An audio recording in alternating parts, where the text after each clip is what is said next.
Meus irmãos, o salmista está enfrentando aqui dois problemas gravíssimos na sua vida.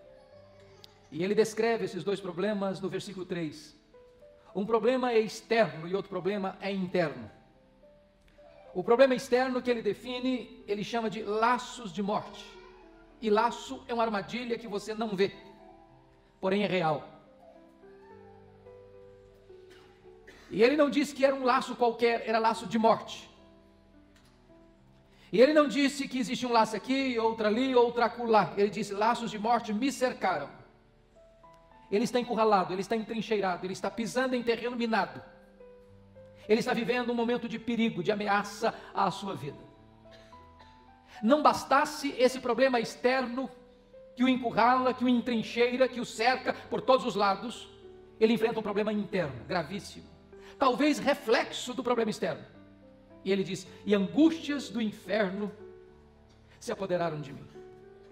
Eu creio que todos nós sabemos o que é angústia. Talvez não saibamos definir o que é angústia, mas sabemos o que é. Já sentimos isso. Você já sentiu aquele momento de um nó na garganta, de uma dor no estômago, de uma situação em que você diz: meu Deus, o Senhor me socorre ou eu pereço. E esse homem é capaz de definir e adjetivar essa angústia. Ele diz: não é angústia qualquer, não, é a angústia do inferno. É como se o inferno estivesse mudado de endereço. É como se o inferno estivesse se transferido para o peito dele, para a alma dele, para o coração dele, para a vida dele. E ele diz que essa angústia não era uma angústia que vinha e ia embora. Ele diz: angústias do inferno se apoderaram de mim, enfiaram as garras em mim, se dominaram a minha alma, dominaram a minha vida, dominaram a minha mente, dominaram as minhas emoções. E o resultado disso é que esse homem vai dizer no versículo 3: eu caí, em tristeza e tribulação, ou tribulação e tristeza. A palavra tribulação traz a ideia de um peso sobre você, que esmaga você, que atormenta você, que tira o seu oxigênio, que sufoca você. E ele diz que o resultado disso, dessa tribulação, é que a alegria foi embora da sua vida, que a tristeza o dominou. Eu penso que esse salmo é um pouco da biografia de cada um de nós. Talvez essa é a sua história. Talvez essa é a sua situação agora. Talvez esse é o quadro da sua vida nesta manhã. O que fazer nestas horas? Quando você se sente encurralado, quando você está angustiado, quando você está caído, e você percebe comigo no versículo de número 6, que esse homem não está apenas caído. Diz o texto que ele estava prostrado. E você sabe a diferença de cair e estar prostrado. Pense comigo numa luta de boxe. Quando dois lutadores entram no ringue, e eles começam uma luta, e de repente um dá um esbarro no outro, e ele vai à lona, mas ele pode se levantar, ele pode se recuperar, ele pode se reerguer, ele pode até ganhar a luta, mas se ele está prostrado, ele está nocauteado, ele está vencido, ele jogou a toalha, ele entregou os pontos, a situação tornou-se irremediável. É assim que esse homem se encontra. Ele se encontra encurralado por laços de morte, ele se encontra oprimido por angústia do inferno. Esse homem está caído debaixo de um peso avassalador e cruel. Esse homem não tem mais alegria na sua vida, e esse homem está prostrado e nocauteado. A pergunta é: o que fazer nessas horas? Muitos se desesperam, muitos dão cabo da própria vida. O que fazer nessas horas?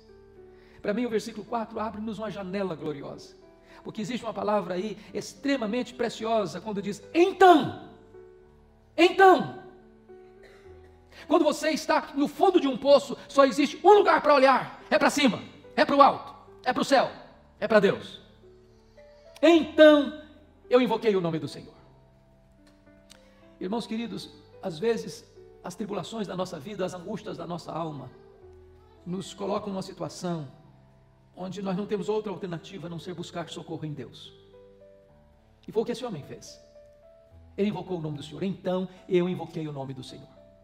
Eu quero dizer para você que não importa a situação que você esteja vivendo, se você olhar para cima, se você olhar para Deus, se você clamar a Deus, haverá um lampejo, haverá uma luz, haverá uma esperança, haverá uma saída para a sua vida. E o que é que esse homem descobre quando ele invoca a Deus? Descobre duas coisas. Primeiro, ele descobre o caráter de Deus. Quem é Deus? Ele diz: compassivo e justo é o Senhor, o nosso Deus é misericordioso. O que ele está dizendo? Ele começa a perceber uma coisa: ele não está sofrendo sozinho. Deus está do lado dele, Deus se importa com ele. A palavra compassivo significa padecer com. Talvez um dos grandes dilemas da nossa vida é quando nós estamos passando por uma tribulação, a gente pensa que Deus está longe, ou que Deus nos deixou, ou que Deus está indiferente à nossa aflição, ou que Deus não está escutando o nosso clamor. Mas quando esse homem clama a Deus, ele descobre que Deus se importa com ele, que a dor dele lateja no peito de Deus. Ele descobriu mais, que esse Deus é justo, a ponto de não permitir que você sofra além do que você deve e pode. E esse Deus é misericordioso porque lança o coração dele na sua angústia, na sua dor, na sua miséria, para restabelecer você. Mas ele descobre uma segunda coisa. Ele descobre não apenas o caráter de Deus, quem Deus é, ele descobre o que Deus faz. Confira comigo o versículo 8. Esse homem está recebendo agora de Deus 3 livramentos distintos. Porque Deus livrou, porque tu livraste da morte a minha alma. E esta palavra alma, na língua hebraica, ela pode significar tanto mente quanto alma, espírito. O que significa isso? Significa que a primeira coisa é quando você está muito aflito e angustiado, você precisa de um livramento, de um refrigério para a sua mente, para você entender o que está acontecendo. Livraste da morte a minha alma. E o que esse homem está recebendo aqui de Deus é um livramento espiritual. Livramento espiritual. Porque na verdade, nós poderemos até enfrentar a morte física, e ele vai dizer depois, neste mesmo salmo, que preciosa é aos olhos do Senhor a morte dos seus santos. Mas a morte da alma, o que significa? Significa a separação de Deus. Não há dor maior, não há angústia maior, não há escravidão maior do que você estar sofrendo e ainda longe de Deus, afastado de Deus, sem intimidade com Deus, sem comunhão com Deus. Deus é a fonte da vida e longe de Deus só reina a morte. E quando ele clama a Deus, o primeiro livramento que ele recebe é o livramento espiritual. Deus livrou a minha alma da morte. O segundo livramento que ele recebe, eu chamaria de livramento emocional. Diz ele: livraste os meus olhos das lágrimas. Quantas lágrimas? O homem nasce chorando, o homem passa a vida chorando, e o homem, via de regra, despede-se da vida chorando. Há lágrimas que vertem dos nossos olhos, e há lágrimas que inundam a alma. Há lágrimas que lavam o rosto, e há lágrimas que inundam o coração. E quando ele diz que Deus livrou os seus olhos das lágrimas, ele não está falando apenas de um consolo momentâneo, ele está falando que Deus é poderoso para estancar a causa que leva você às lágrimas. É que Deus pode estancar essa dor, é que Deus pode interromper esse fluxo de sofrimento, é que Deus pode trazer para você não apenas um alívio imediato, ou epidérmico ou periférico, mas Deus pode trazer para você um consolo profundo, permanente, duradouro, eterno. Mas ele vai nos falar de um terceiro livramento de Deus. Ele falou do livramento espiritual, ele falou do livramento emocional, agora vai falar de um livramento moral. Pois livraste os meus pés da queda. Nenhum de nós, irmãos queridos, está imune a uma queda.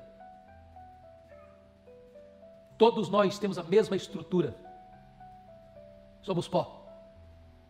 E o apóstolo Paulo chega a dizer: aquele que pensa estar em pé, veja que não caia. A não ser que Deus nos segure por sua mão forte e poderosa, nós não conseguiríamos ficar de pé, escorados no bordão da autoconfiança. Talvez a maior fragilidade nossa é achar que somos fortes. Foi por essa causa que o apóstolo Pedro caiu, porque ele disse para Jesus: ainda que todos te deixem, eu jamais. Estou pronto a ir contigo para a prisão e até para a morte. Quando ele se considerou melhor do que seus condiscípulos, quando ele confiou demais nele mesmo, ele tropeçou e caiu. A não ser que Deus nos segure, a não ser que Deus nos mantenha de pé, a não ser que Deus nos sustente com as suas mãos poderosas, nós não poderemos nos manter de pé. Por isso esse homem diz: Deus libertou e livrou os meus pés da queda, louvado seja Deus. Mas irmãos, há algo nesse texto que para mim é uma das mais ricas análises da psicologia humana. Para mim esse texto é um manual de psicologia divina. Porque chega no versículo 7 e ele lida com uma questão extremamente complexa. Ele começa um solilóquio, ele começa uma conversa no espelho, ele começa a falar com ele mesmo, ele começa a se dirigir à sua própria alma, quando ele diz: volta minha alma ao teu sossego, pois o Senhor já tem sido generoso para contigo, Eu acho que essa experiência do salmista é a sua, a minha experiência, tantas vezes. Quantas vezes você que está aqui já foi salvo por Jesus, perdoado por Jesus, justificado por Jesus, você que já tem o Espírito Santo habitando em você, você que já tem seu nome escrito no livro da vida, quantas vezes você já ficou desassossegado, inquieto, perturbado? Não é que não houve libertação para você lá no passado, é que você agora está vivendo como se essa libertação nunca tivesse acontecido. E você está vivendo uma vida perturbada, inquieta, desassossegada. E esse homem não está dizendo, meu Deus, me liberte. Não, ele está dizendo, minha alma, toma posse. Se apropria daquilo que já aconteceu. Volta ao teu sossego. Porque estás aflita, porque estás inquieta. Quando já aconteceu esta gloriosa obra de libertação em sua história, em sua vida, tome posse daquilo que já aconteceu lá no passado. Volte ao passado e tome posse agora no presente daquilo que já aconteceu na sua história e na sua vida. Depois que esse homem experimenta isso, esse homem vai tomar 3 atitudes importantes na sua vida. A primeira atitude importante que vai tomar na sua vida está aí no versículo 2. Ele diz assim: porque inclinou para mim os seus ouvidos, e invocá-lo-ei enquanto eu viver. Esse homem está assumindo um compromisso com Deus, ele está fazendo um pacto com Deus, uma aliança com Deus. Porque Deus me ouviu, porque Deus me respondeu, porque Deus me livrou, porque Deus serenou a minha alma, porque Deus me tirou da morte, das lágrimas e da queda. Eu vou assumir um compromisso com esse Deus, de enquanto eu viver. Não é um compromisso para uma semana, para um mês, para fazer uma campanha especial, uma ocasião especial. Diz, enquanto eu viver, eu vou invocar o nome desse Deus. A partir de agora eu assumo um compromisso completo, para a vida toda, para jamais deixar de invocar esse Deus, de buscar esse Deus, de falar com esse Deus, de colocar a minha vida nas mãos desse Deus. Esse é o primeiro compromisso dele. Segundo compromisso dele está aí no versículo 9, confira aí comigo. Andarei na presença do Senhor na terra dos viventes. Preste atenção que ele não vai andar na presença de Deus na igreja apenas, no meio da congregação dos justos. Porque às vezes nós andamos muito bem na presença de Deus, quando estamos na casa de Deus, com o povo de Deus. Mas ele está dizendo que vai andar na presença de Deus é na terra dos viventes. É lá onde tem escárnio, onde você é incompreendido, onde você é criticado, é lá onde você é hostilizado, é lá que você vai andar na presença de Deus. Quando ele diz eu vou andar na presença de Deus, esse homem está querendo buscar uma vida de sinceridade, porque é possível até que na presença dos homens a gente afivele uma máscara e passe uma ideia de que somos mais espirituais do que na verdade somos. Mas quando se fala de andar na presença de Deus, não dá para esconder daquele cujos olhos são como chama de fogo, aquele que nos conhece e nos sonda, aquele que penetra todos os nossos pensamentos e conhece todas as nossas palavras antes que elas cheguem à nossa boca. Eu vou andar na presença de Deus. Mas ele termina dizendo que assume um terceiro compromisso, está aí no versículo 1, eu amo o Senhor, eu amo o Senhor. E quem ama faz 3 coisas. Primeiro, quem ama declara que ama. Não dá para amar a Deus sem dizer, meu Deus, eu te amo. Tu és o deleite da minha alma, tu és o prazer do meu coração, tu és a minha herança, tu és a razão da minha vida. É na tua presença que eu encontro plenitude, alegria e delícias perpetuamente. Eu te amo, meu Deus. Qual foi a última vez que você declarou da profundeza da sua alma que você ama a Deus? A segunda coisa, quem ama tem tempo para a pessoa amada. Se você ama a Deus, você tem prazer em estudar a palavra de Deus, você tem prazer em orar a Deus, você tem prazer em estar na casa de Deus, você tem prazer em adorar a Deus, você tem prazer em fazer a obra de Deus, você quer agradar o coração de Deus. Terceiro, quem ama não apenas tem tempo, mas procura agradar a pessoa amada. Não dá para dizer, meu Deus, eu te amo, e viver na contramão da vontade de Deus. Não dá para dizer, Deus, tu és o prazer da minha alma, mas eu estou me deleitando no pecado. Este homem assume um compromisso de amar a Deus. Eu não sei como é que você entrou aqui hoje, como é que você está nesse 9 de dezembro de 2012, mas talvez a história de Ezequias, se é de fato ele o autor desse salmo, é um pouco da sua história. Talvez você entrou aqui hoje também com muitos laços perigosos à sua volta. Talvez você entrou aqui hoje, a sua alma está aflita, está angustiada.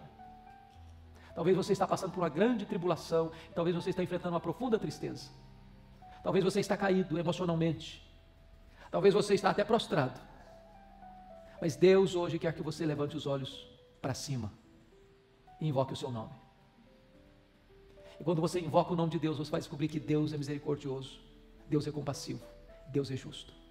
E você vai entender que esse Deus é o Deus que livra.